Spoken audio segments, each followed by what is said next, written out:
Hi everyone, it's Michelle Lightworker here and welcome to Enlightened Conversations. I have the best job in the world, you know, sometimes I just have to kind of like pinch myself as to every person that I meet that I just feel I have a deep resonance with that I've never met before. And it will be that way they say it, or it will be something, the content of what they say, and I can just literally feel the peace and the activism oozing from their very being. And this is how I came upon Karen Solt, insofar as a connection, and I felt a strong connection with her. I'd like to formally introduce her, and I'm actually going to go on and get to know Karen as we unfold the actual conversation, which is always very exciting. Karen Solt is an advanced holistic coach, YouTuber, blogger, and advocate for human peace. Yay, go human peace and human race, unity and connection. She holds a master's in psychology, counselling, and works individually with clients, creates informative videos and blogs, and also presents educational workshops and classes to others seeking self-awareness, better relationships, addiction help, and ways to uncover hidden sabotage patterns. Additionally, she is the executive assistant / guardian angel to JP Sears at Awaken with JP. So always good to know you've got a funny bone, Karen, because I certainly do. A retired Navy senior chief veteran, Karen has had various life experiences I can only imagine that have created her unique style of coaching. She remains curious about the human experience and is extremely grateful for the wonderful life she shares in Southern California with her dog Paco. Oh, I'm getting goosebumps around Paco. So Paco must be very special. I know I can see Paco everywhere, so I know he's special. And you can learn more about Karen and her work at karensolt.com. Welcome, Karen. Oh, thanks for having me, Michelle. I'm super stoked to be here. Isn't it awesome how I think it's like this, like peace entities out there, it's growing, and it's like bringing all these people together that want to really participate in advocating peace in such a creative way. I love the way you did your little video, and that's what got me. I mean, okay, I didn't even know much about you, but I just kind of felt curious myself, and I went onto your little Facebook page and scrolled down and thought, oh, who is this woman? Like, I've got to check her out. And I came upon this little video about you talking about, you know, the messages around, the deeper messages in comical kind of style too around peace. And I really enjoyed watching it because I feel like, you know, humor's really great in that we don't have to be so heavy. You know, we can make light of situations as well, but also it can be used to bring truth to a situation where humour kind of inbuilt into it can help us to access the truth almost like it's accessible or something. You know what I mean? Yeah, I think, I think humor is just naturally a part of who I am. And so when I started to do the blogging before I did the videos, it's really hard to get your personality out there. And I mean, you wouldn't believe how much of the stuff that I put in my videos I actually cut out because I just let it fly. But it's just this natural part of who I am. And I really think that especially with the tough topics and the topics that I touch on, which hate, love, peace, connection, you know, these tougher kind of topics that I really am looking for the human connection. I think keeping it light, and allowing, you know, all of us to be able to contribute is really important. And keeping a really serious message, I think a lot of times you lose the connection with people. So I think it's important to have a balance, but I think it's also important when I do the videos to be as natural as possible and to allow just me to come out. And I'm about as crazy as they get. So, you know, that's just what I try to do. If I laugh at it and I think it's good and quirky, I leave it in. Awesome. Yeah. I love that. I'm all for cray, baby. I love it. All about the cray. Yeah. I think it's what I mean. It makes it so accessible. People are thinking, oh, okay, you know, they're human. They're not trying to be like hoity-toity spiritual people. And, you know, on their spiritual high horse and totally out of reach and all that. No, they're bringing it down to the nuts and bolts of our everyday existence, you know, poking a little fun around things that we all do naturally, don't we? I think there was another video I watched where you were, also exploring the part of you that was the judgy part of you, the part of you that kept you down, and it was really great to see that, you know, unfolding that sort of that conversation that we can have with those aspects of ourselves. And I think the biggest war we fight is between our ears, and I think we all do it. And so what I try to do in my videos is that I try to take at least what I do, which I think we all do it. We just don't talk about it. And take those natural, like we all have a critical voice. We all judge ourselves. We all are really hard on ourselves, and take those things and make them more normal so that, you know, Joe Smith's or Tammy Smith sitting out in the middle of nowhere, she looks at it and says, oh, maybe I'm not so crazy after all. Exactly. Because we're all a little crazy. You know, I just believe that. And if we're not, we're in denial of all being a little crazy. Exactly.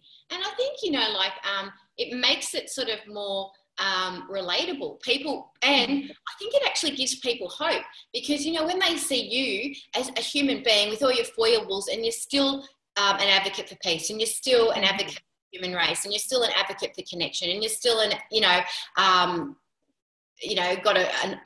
I believe probably a kick-ass awesome relationship with your dog, you know, like you've got all these things that they could relate to, and because they probably have a relationship with their dog, and like, oh yeah, well she does and I do, and that's okay, and that's where we can express this love too, that unconditional love.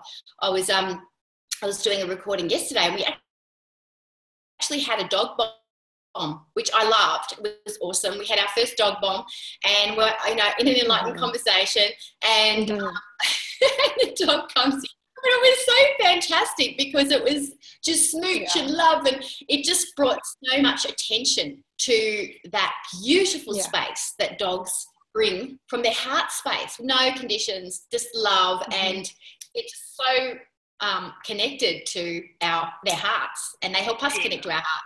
They do. I think that that's the most important thing for me is that when I'm in the space with Paco, I feel love. And so that love is something that I feel. And that means that I get to own the feeling of love when I'm with him. And I feel like that with some humans too, obviously.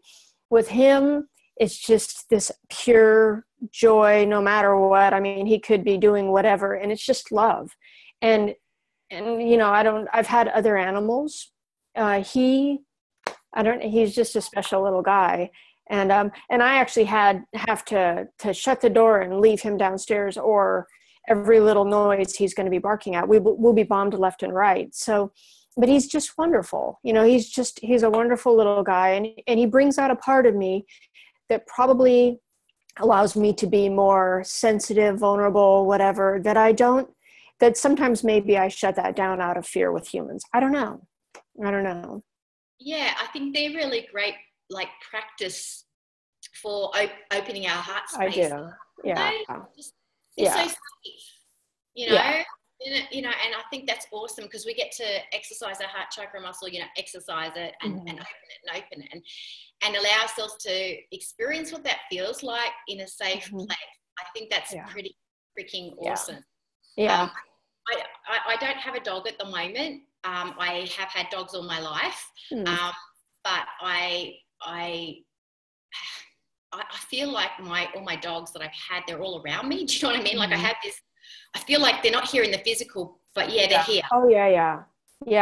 They stay in your heart. I mean, I think any animal that has really touched your heart just stays in your heart, and so they're always with you. But when I started doing the videos, the first video I did was with JP, and he was here visiting, and pretty much he ambushed me. He saw that I had some equipment and I hadn't been using it because I was afraid, and so he ambushed me, and it was about getting out of your comfort zone. And he sat down the camera and he says, "Here, we're going to do this." And so I was like, "Oh, okay." So I sat down, he interviewed me for a video, and in the middle of the video, Paco came running up the stairs and like came into the video. And then he left. And so he's been in every one of my videos. He might be laying on the couch behind me, or he might be physically, like sometimes I use him with props, which he sometimes loves, but he's in every video. And some of it is because it gives me comfort. It gives me comfort when I'm making them.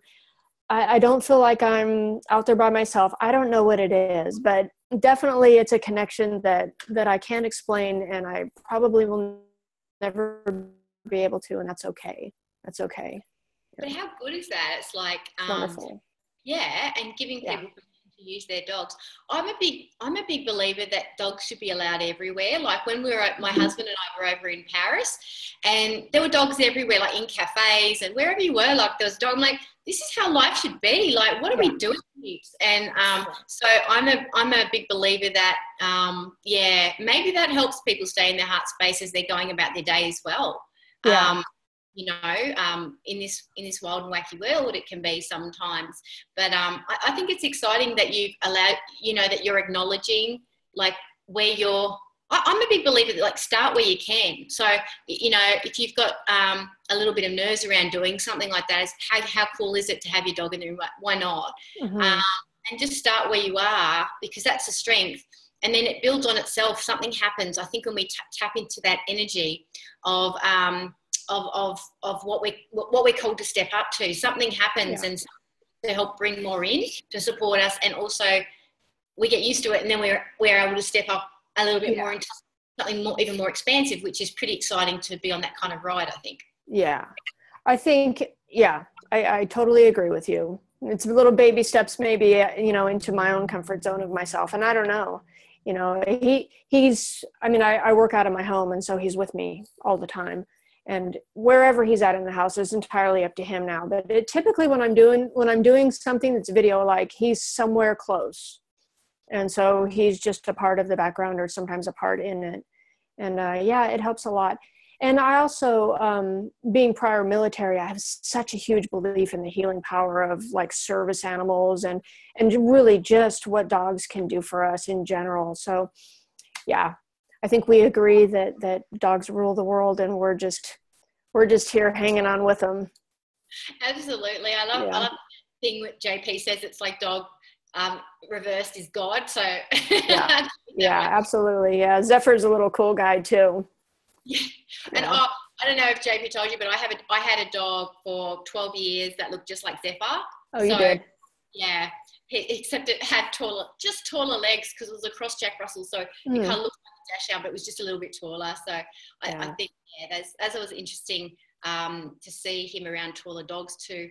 Maybe that was a reflection of my, embracing the part of me that needed to allow myself to be a bit taller, because, in what I'm doing, because as Aussies, that we have this tall poppy syndrome where, we're afraid to kind of grow too high, because we might be cut down, and the fall is harder when we fall. And I think for me, I think that shines a light on something for me, which is that in my life, my light has wanted to shine, but I have actually really put I put caps on my light, and how tall I would grow. And I feel like, around the time of Puck's passing, which was in 10 years ago now, I was really coming into allowing myself to really step into that. And I think it's quite significant. It's almost like I integrated that aspect of myself, and I was able to actually step into it more. So I think that that's dogs, cool. They're extensions of our bits and pieces too. Like, he allowed you to he taught you a little bit maybe out of how to step taller and step into your greatness. I like that a lot. Yeah. Come through, Karen. So I'm a bit excited about that revelation. Yeah, I think that, they say there's three greatest fears: the fear of success, the fear of failure, and the fear of intimacy with self, especially. And I think to do the job that you're doing, all three of them are probably playing a part at any given time. But stepping into our success, I think, that's been a challenge for me too, to go 90%, and then that last 10%, there's there's that little bit of fear right there. And really owning our greatness, I think, is a challenge. I mean, I say it a lot in my videos, you have no idea how powerful you are. and what you can do to change the world. I just really believe that. And I believe one person has a lot of power to do that. Yeah, and I feel like if we step into that unity consciousness that we are so passionate about, Mm-hmm. then we don't see competition. We don't see it. All we see is people who are actually on the journey of creating this level of peace that we want and connectedness across the planet. So I feel like it really transforms our vision too, because I think that you can only allow yourself to be sliced down if you feel that there are people that are trying to compete with you. But if you think that they're or jealous of you, because they too may want that, but they're like, no, I'm going to make you like upset so that you diminish you, kind of thing, as a way of them to take the focus off the pain that they're feeling.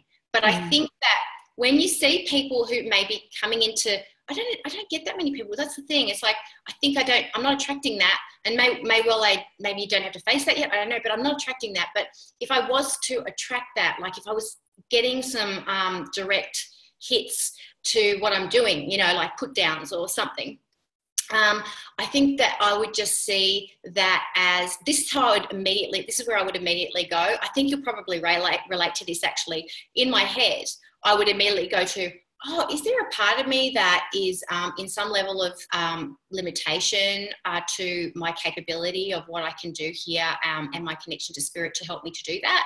Because if that person is actually representing that, I need to deal with that right now. Mm-hmm. Yeah, I think what I heard you say was that maybe some of the reason why you're not attracting that right now is because you're not projecting that.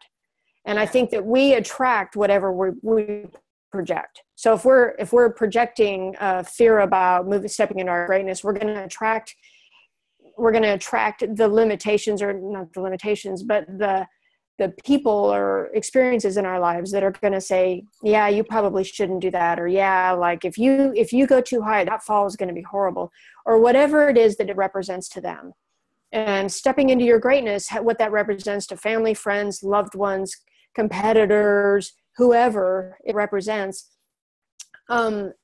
we can dim our own light to not threaten those people. Yeah. And I think, that can serve a great purpose in a relationship, and it can also dim your light. And I think, if we keep having to dim our lights because of a relationship that we're in, or people that are around us, or what it represents to them, those people are probably people that we need to maybe step away from or be around less because of what it represents to them, Yeah. And that can be scary. It can be super scary. Yeah. Yeah. No, I've experienced that myself with my own family. And I had to make some really tough calls. And the reason is because the amount of time, the amount of energy, and that sort of what I like to call consistency with my energy. I haven't done that for, I don't know, probably a long time. I don't even remember the last time I was like this, So for me, it's about being able to maintain my vibrational frequency. And so I have had to make some really tough calls. If there's been someone in my life that I feel that I have communicated every single thing I could about myself and they're not getting me, or the impact of their behavior on me that isn't quite sitting well with me, because perhaps they're not owning some stuff that's going on for them. And if I've worked at that and it's got to a point where there's just it just feels like the relationship's complete, and that includes family. And I've just gone, okay, I need to make a guilt-free tough call here. This is what I've got to do, is to step back from that and to respect that I need that level of energy consistently to do the job I'm here to do, and to really honour that. And that's been massive for me, Karen, since predominantly 2013.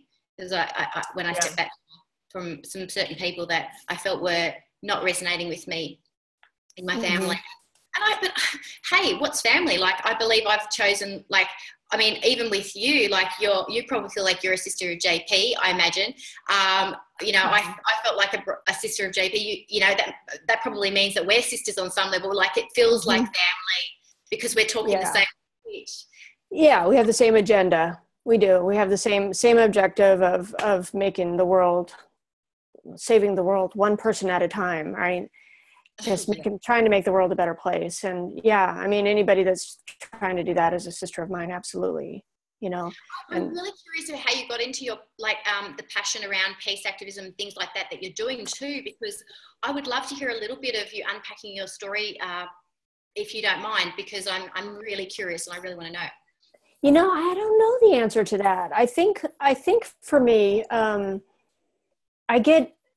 always hated bullies, and I've always been I struggle with conflict and, you know, just in my life. Right. And so I think what's happened is that I've taken that kind of a global look, and I've said, you know, I want peace because I want peace for me. I want to have a peaceful life, and I want to feel love, and I don't want to be discriminated against. And I have been. So kind of all the stuff that I speak about is because I've experienced it. Right. And I spent 22 years in the U.S. Navy, right, and got out, went in right when I was 18, so I was just a baby, and then got out when I was 40. And really, I think what I loved about that was that I felt like what we did was we were trying to keep peace in the world. That's what the mission of the Navy is to try to keep peace, keep the sea lanes open. And so I think that I always felt really tied to that kind of, I don't know, global vision of wanting peace for everybody, you know? And so when I started, you know, I get passionate about things, and then I see things. And so what happens for me is I see discrimination, and I get this feeling in my body that, you know, that fight or flight reactive, this feels like ick. And so I go, I want to speak out about that. Like, and so when I started to write and I started to do the videos, I figured out that what I really wanted was connection, unity, peace, love, freedom for everybody. You know, I want that. And it just seemed like every time I was writing about stuff, I was writing about like I could feel the times when I didn't feel free, and I could feel the times when I didn't have peace in my life, and I felt discriminated against, and I could feel all that. And I just want to go in a different direction and try to be somebody who's an advocate towards the human connection. Because I just think that we try to set up these walls and barriers out of fear. And so that's kind of my agenda is, and I guess it's my agenda, is to write about and to do videos about, you know, you don't really hate that person. You're afraid of that person. You misunderstand that person. If you stepped into that person's shoes, you would realize that they want love, connection, peace, equality. They want to be home with their family at night. They want to be able to get from work to home without being shot at. You know, they want the same things that you do. And it just seems like it's a struggle to keep getting that message out. And it's an important message. So yeah. I think it just fuels me. And it seems to be something that I just keep having to do it because I feel like I want to be a voice of reason. And I don't know if I'm a voice of reason, but I definitely want to be a voice of reason. You know, I want to try to understand both sides and to not get in too much judgment about both sides, right? I don't want to be far right or far left. I want both sides to be represented and come together for peace. And I don't see why that's so difficult, but it sure seems to be difficult, you know? Yeah. So I'm going to keep doing it. We'll see what happens. But yeah, it's definitely something that fuels me. So yeah, I could feel it.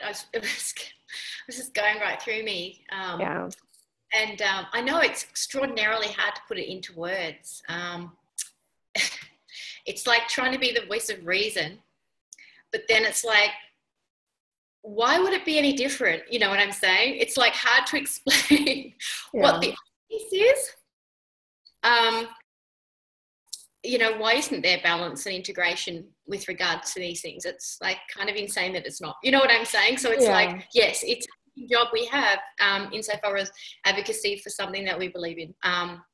You know, to find the words and to find the voice of reason. I think that's pretty much why I'm doing this show too. Like, you know, how do we find words, guys? Let's find them together. I feel like that, you know, but what really translates, Karen, is the feeling behind those words. And it really moved me to tears. Like, I feel like people watching will get that, you know, when you actually allow yourself to plug into that kind of energy, that's what builds it. And I feel like we attract solutions perhaps that fall into our laps that we haven't seen before. We attract people that we haven't seen before. We attract movements as well, like people that are like us doing what we're doing in their way. And it's like, you know, it kind of starts to build like a collective, and it becomes bigger collectively than on our own. And I think that whole goal that you've got going on there for the connectedness, I feel like that's key, because when we get past our own kind of egos on what we think our limitations are and all that kind of stuff to do any kind of work like this, what we find is that the people that we attract build it and support us as well, I believe. And I've experienced that as I've been going along, because every single conversation I've had with people, I just feel stronger, like so much stronger. Like, I feel like, oh my God, this is incredible. I feel so much stronger now. Like, I was strong before, but obviously, Karen, like starting out your own freaking show, and it's like, you don't know, like, what? Yeah. And it's just kind of done this. And I feel that's possible. Yeah. Yeah. I think it's the universe is supporting you, definitely, because of what you're doing. I mean, I think Enlightened Conversations, you know, that by itself is, I mean, you know, definitely a worthy cause. And what I love about the two words, enlightened conversation. So let's step above ourselves and let's talk, right? Let's talk, because I think if we can communicate and talk, I think we find that's where the magic is. You know, when we can really sit down and try to feel somebody else's experience and get past what we thought it was, you know, and really try to feel what it is. I just really believe I think communication is the magic. You know, JP and I, that's one of the things that we always say, you know, the reason that our relationship works so well is because we have extraordinary communication with each other. If something's wrong, we're on the phone together, you know, and we've just always been like that. And if everybody could do that, man, it'd be killer. But, you know, it's getting past the fears and those walls that break down when I'm with Paco. They have to break down when I'm with another human being. Yes. You know, I know that I'm capable of doing that because I do it when I'm with him. I have to be able to do it in my relationships. And that's when change happens. Yes. You know? Yes. I agree 100%. Yeah, thank you for validating Enlightened Conversations too. I think it started off as a TV show, but it's turned into this incredible movement. You know, like it's like, what? It's got kind of this life of its own, and I'm just getting kind of, I guess, used to the idea that it's a movement, not just a show that Spirit wanted me to put on once a week. And, you know, it's interesting how we talk about having those conversations with other people, like out there, like not just in our safe little bubble that we've got going here, which is awesome, but just out there. And, you know, I posted on Facebook. I think the post I posted on Facebook this morning was, let's, you know, stop the inner domestic violence in conversations that we're having so that we can create inner peace, so that will lead to world peace, something like that. I can't remember it word for word, but you know, the way we speak to each other, to ourselves, I think is extraordinarily important, and shining the light on that, it helps us to see how inappropriate that is when we're being critical of ourselves, and so that we stop. It actually stops us doing that of other people once we've actually stopped doing that for ourselves. Yeah, I think, and I saw your post this morning. I gave you a thumbs up. I think, I agree with it. My personal belief is I cannot be any crueler to you than I am to myself. That as cruel as I am to myself, I will project that onto the world. And so inner peace, it has to start with, I think I did a video called Be the Change. And I said, and when I put it up on Facebook, I said, if you want peace, be peaceful. If you want love, be loving. You know, you have to be whatever it is that you want in the world. So if you want peace, you have to be peaceful. And I get that we're not always peaceful. Totally got that. Like we're humans having a human experience, right? And so there are going to be times when we're frustrated, angry, upset, rushed, critical, controlling, all of those things. If we can look at those and go, okay, what was that all about, right? Why was I being that way? Because if I can get to my story under that story, that's when I can start to be more peaceful. That's when I can say, okay, the reason that I was being so controlling is because I was afraid, and I was afraid of this. So let's look at that fear.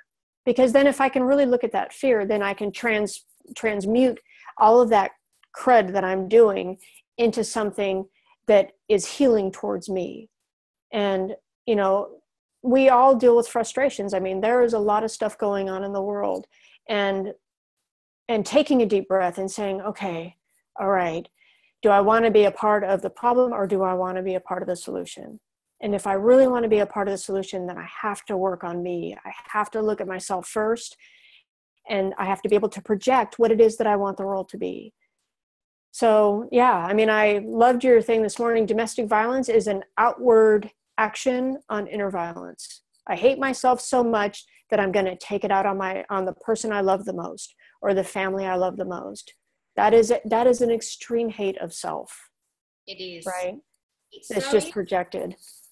And you know what? The thing I love most about understanding that, and people might think I'm absolutely nuts to say this, but I'm just going to say it. The thing I love about understanding that inner DV is happening, and that's why it's being projected out towards other people in DV, is because it helps me love the abuser. Yeah. There's no other way I could find myself to love the abuser if I didn't actually really fully own that. Yeah. The fact that they're absolutely DVing themselves and they don't have that connection is extraordinarily sad, and it helps me to really drop into the heart place. Not necessarily for the behaviour that they're doing to someone and condoning that, but for their inner experience of where they've chosen to be on their journey right now. That must be extraordinarily extraordinarily painful, and they're on their journey, and they may have a long way to go to get to inner peace, and so dropping into the heart space of love for that person helps to heal situations where you can stop hating on the haters. Where does it stop, man? You know, if you can't reel it back. Or you know, like in the metaphysical world, if we hate bullies and we want to beat up in the bully in our mind, and we're sending through fireballs to the bullies, we're actually doing exactly what they're doing to someone else. So it's like we're the bully, we don't really even realize it, and we're just going boom, boom, boom, boom. And I think it's really powerful to get this message, isn't it? I think that's, you know what, it just came through this. Yeah, I got to post this morning, that about the DV. But I feel like there's something here that we're uncovering around. Yeah, I think anytime that we, if I hate a certain group of people, I'm judging them, right? And so I have to look at myself and go, okay, how do I judge myself? How do I, or am I, you know, I can judge something to be good or bad. It's still my judgment, right? So I have to really look at when I'm hating on something, is it because there's a part of me that hates whatever I see in them in me, right? I think I did do you remember the Orlando massacre that happened at the nightclub earlier? I think it was in 2016. Yeah. And I wrote a blog about that. And the blog, that's when I really started to go. And so that blog was Be a Connection Activist, right? Yeah. And I felt very strongly about the guy that went and did that. He hated what he saw in himself, and he had to kill everybody around him. And I just really, I believe that. I believe that we try to kill off whatever is projected back to us that we hate in ourselves. Yeah. And, you know, that simplifies my thoughts and my feelings about it. But I just believe that if I love somebody, what I love is I love what I see in myself in that person as well, right? Same thing with hate, same thing with fear, same thing with all of them. And if I can start to take ownership of my own projections and my own perceptions, oh my God, right? Everybody has their own perception of life, and give people the levity to have their own perception, and not make it mine, and not say it's wrong because it's right for them. Yeah. And it's interesting that, like, I think I saw a program sometime, and it was about terrorism, and it was about what terrorists look for to recruit. And one of the things that they look for is people that actually have a sense of disconnection. They don't have a sense of belonging, and they don't have a sense of that sort of, a feeling of a purpose either. So it's like there's this, so there's the deficits there that is like the breeding ground for growing that movement. And it's kind of interesting because I kind of think to myself, oh my God, imagine if we hit saturation point with educating this kind of thing that we're talking about to our generation, and they're getting it. And the more they get it, the the less we're growing, we outgrow it. And it becomes, it's not an epidemic.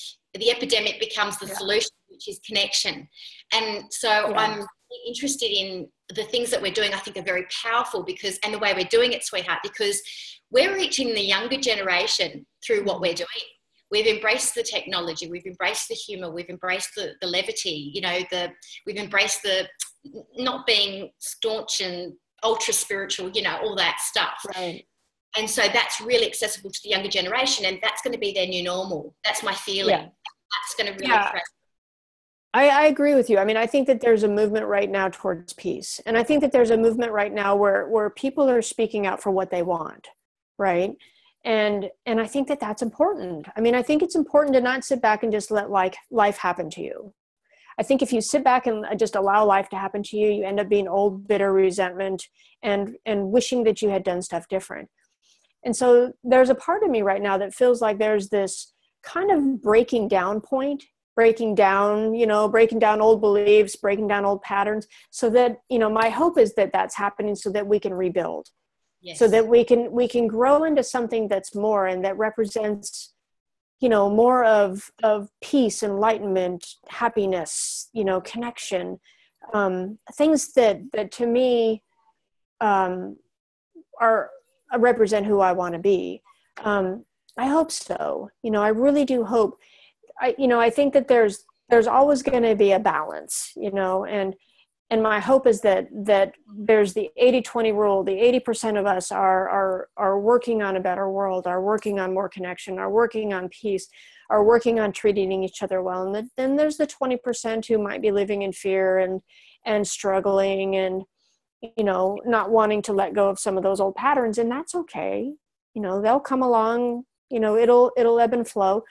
But my hope is that a peaceful movement is being generated, and an empowering kind of, let's take ownership of your life. Like if you want to make a change in the world, step up and do it, speak out, do it. And that's that activist to me. That's, I don't want any kind of, I want activist movements. I want people to get out there and speak for what they want, not necessarily protest against what I don't want, but speak for what I do want, and I did that video on Roar, Women Roar, which was about the Women's March. And, a lot of people didn't watch it because I think that they assumed I think they made assumptions about it, but really it was about the feminine traits and the qualities of the feminine traits, and men have those too.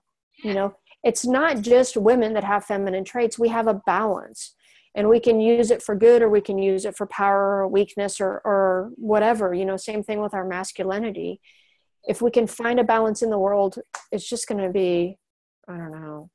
My hope is that it's a happier place for everybody, and even that 80-20 thing, it's like if 80% of us, and that's a really strong collective of energy, and then you've got the 20% that are finding their way there, but they're just having to walk the dramas that we've walked in our life that we can't really judge them for because we've walked them, haven't we? But I think what it does for the 80% is it gives us an opportunity to really love big, because I think it's easy to love when things are really going well. I think it's really easy to love and step into a heart space when someone comes across to you as a really accessible person and they're open and they're heart-centered, and it's like, oh, you're so easy to love, I love you. But then when it's these other 20% that are actually struggling and perhaps behaving inappropriately, immoderately, chaotically, violently, whatever it is, it helps us to love big and go, you know what? Enlightenment is inevitable. They're on their journey. We had to walk through it ourselves. Let's cut them a break. Yep. And what we realize, I think too, is at that moment in time, it's not about them. It was about our capacity to love big. Bingo. Yeah. Right. Right. And what I heard you say was, you know, having compassion for whatever that person's going through, because they, you know, whatever it is, we don't know where people are at in life. And, you know, I've had some pretty low times in my life, and being judged in that moment probably would have felt pretty icky. I'm not sure if I was. It probably was. But, you know, I mean, knowing that people do things for a reason, and people are wherever they're at on their journey, they're just at. And I'm, you know, and I think being very careful of thinking that I'm better or worse than somebody else. I have to really, you know, just because somebody might have a different perspective than me doesn't mean that I'm better or worse than them. It means that that he or she has a different perspective than me. It's okay. It's like, okay. That's what makes the world go round, right? Is all of us have our own, you know, unique way that we experience life. And no one person is better or worse than anybody else. We're all out here collectively walking whatever journey feels the most appropriate for us.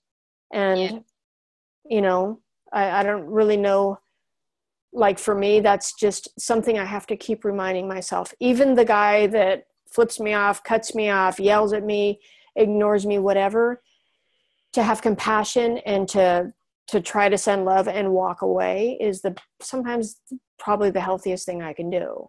Yeah, you know what? I'm glad you mentioned that, because I've got 2 teenage daughters. One's, you know, we in Australia, we have to actually sit in the car for like with our kids for 100 hours, not all at one time, obviously, but for them to progress from their learners to their provisional license. And one of the things that I'm really passionate about is as the girls are, obviously they've got the L plates on their car, and doing that can aggravate other cars because, you know, you're going slower or whatever, being careful, whatever.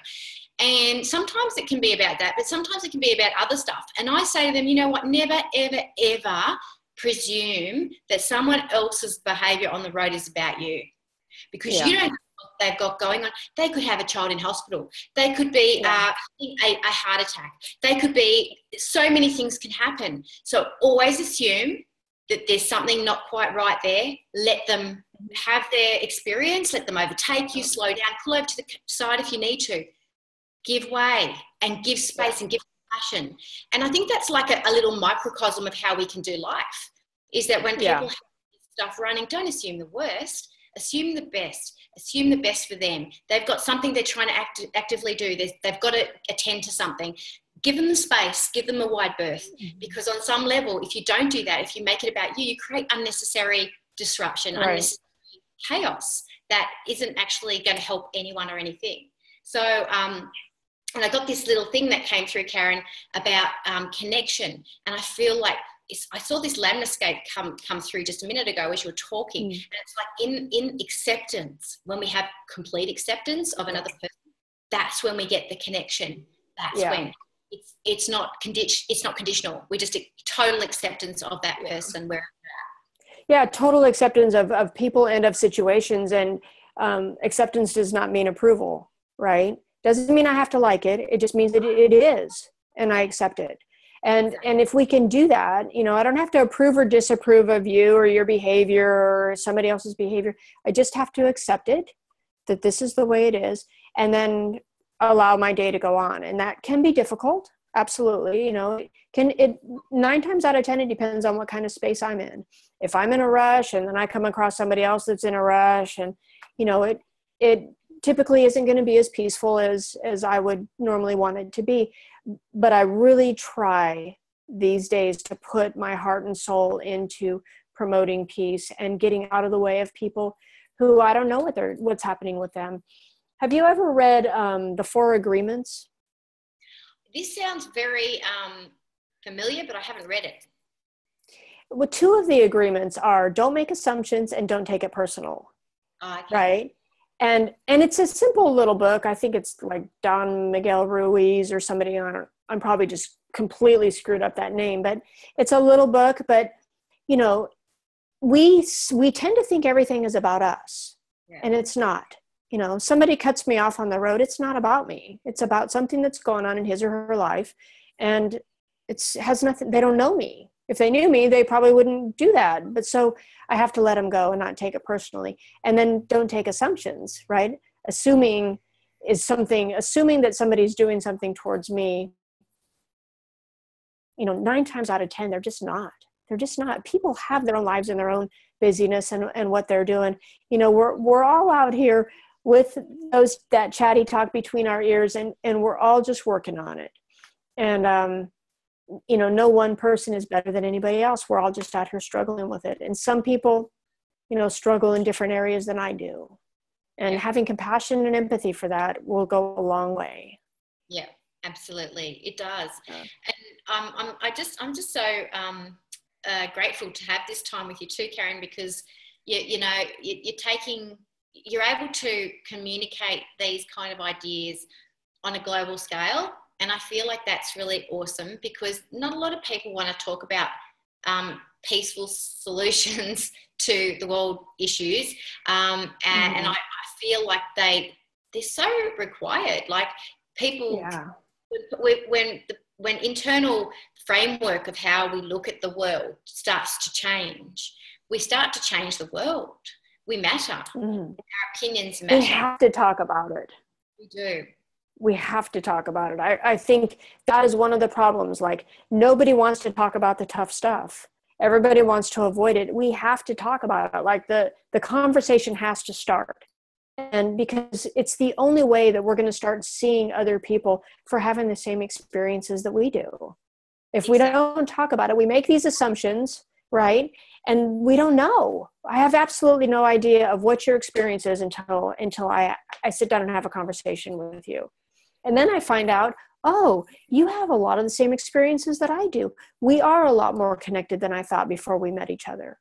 You know, it's simple, and it's so scary. It is so scary to have those heartfelt conversations with other people until we start to do it. And then it becomes a little addicting, I think. I think it's a little addicting for me. Me too. Right? Me too. Yeah. I think that's why, and you know what, though, what happens is your faith in the human race, I'm pro-humanity anyway, right? But your faith in the human race, it just skyrockets. And you go, I know, I'm not the only one. There's so many of us that are having these realizations. This can't be coincidence. This is actually really happening. We are building energy and consciousness by just allowing ourselves to take accountability, you know, want to be in our heart space, you know, not projecting all our shit out there to the world, you know, and it's wonderful. It is addictive. I think it is, like, in a good way, because it's like, well, why would I want to have any other kind of conversation? Like, yeah. And I think the conversation has to start with self, right? And so how I speak to myself is the most important conversation I have. If I'm beating myself up for any certain thing, you know, then that self-abuse is going to be projected outward. So really starting with how we treat ourselves, I think, you know, is the place to start. And then taking, you know, those conversations and not being afraid to step into them with whoever. You know, I think we have barriers up because we're afraid. I did a video on the pink elephant. It was like one of my first videos. And, you know, have you heard of the pink elephant? The elephant in the room is the conversation that we don't have because we're afraid to have that conversation. Yes. Well, that was probably my second or third video, and probably my favorite video, probably. But it's that we have to have those conversations, because if not, they just fester. And then we make assumptions, and then we get into this crazy talk that we think other people are doing something that they're not doing. Or they have, you know, I just think it's like human connection is the place to start. We have to. Yeah. And I'm just like, I know about, like, I've heard like the elephant in the living room, right? So that, something came through the other day about that for me. And I was having this conversation on my morning walk about like enlightenment being the elephant in the living room. You know, like how chaos and drama and violence and all that, and not talking, all that. You know, I was trained in as an addiction counsellor too for many years. So, you know, often we talked about, you know, the stuff that we don't talk about, the shit that's unresolved, and it's sitting right in the middle, and it's a big pile of crap, but it's an elephant right, like as big as an elephant in the middle of the living room. But what I was shown was that this movement, this enlightenment, what we're doing is the new elephant in the living room, and we're replacing the elephant with this elephant. Conversation. And so, oh my God, I'm like, yes, that is so true, because it's like at least one black sheep in every family who's kind of off on their spiritual journey, right? Like, you know, probably, you know, it's like, oh, they're the black sheep at the moment, you know, but they're the one that's they're the one that's bringing the enlightenment, perhaps in little drip, and people like, they're the one that broke away from the family values, right? Yeah, stepped into your greatness. We're not talking about that, but it's there. Guess what? It's there. It's sitting right there. And I think that's kind of cool. It's cool, isn't it? Yeah. And there's a fear of talking about it, right? So some people have a fear of talking about it and of whatever that represents to them, whatever it is. And I believe that what it represents to a lot of people is just the fear of something unknown, right? I don't know what that means. It's not predictable. I can't grasp, you know, it doesn't, I can't see, you know, smell, taste, you know, feel, whatever. It's like out there, and it's, you know, it's woo-woo stuff that they just, you know, it's fearful. So yeah, I mean, I think we keep talking about it, and I think just connecting with other people is bringing enlightenment to the world. It is. You don't even have to put an enlightenment label on that. It's like connecting with people, having a human connection, having peace, unity, standing up for each other, you know, wanting people to have the exact same freedoms and equalities that you have. That is bringing enlightenment to the world, in my opinion. It is. It is. I love it. Well, you just nailed that, sweetheart. I couldn't have said it better than myself. It's so perfect. Let people know where they can find you. I know we mentioned your website at the beginning, which is Karen Solt with an O, Karen, KarenSolt.com. Yes. Cool. But just let people know if they can find you anywhere else, or, you know, anything coming up for you that you want to share that might be coming through this year. You know, I'm going to be doing a couple more videos. Well, probably more than a couple, but I've got my next video, I think, is going to be on insecurity, like the difference between security and insecurity, and the walls that we build up within ourselves because we're insecure. So not sure where I'm going to go with that, but that's one of my next ones. I have so many videos I want to do. It's kind of pathetic at this point. But people can find me at Facebook, Karen M. Solt, and YouTube, Karen Solt. And I have an Instagram and a Twitter account that I don't use, so people should probably not go there and look for me. But they're there. So yeah, Facebook is probably the one. Facebook and YouTube are the ones I keep up the most. And then if anybody else wants to find me, they can probably search through Awaken with JP, and they'll find me as well.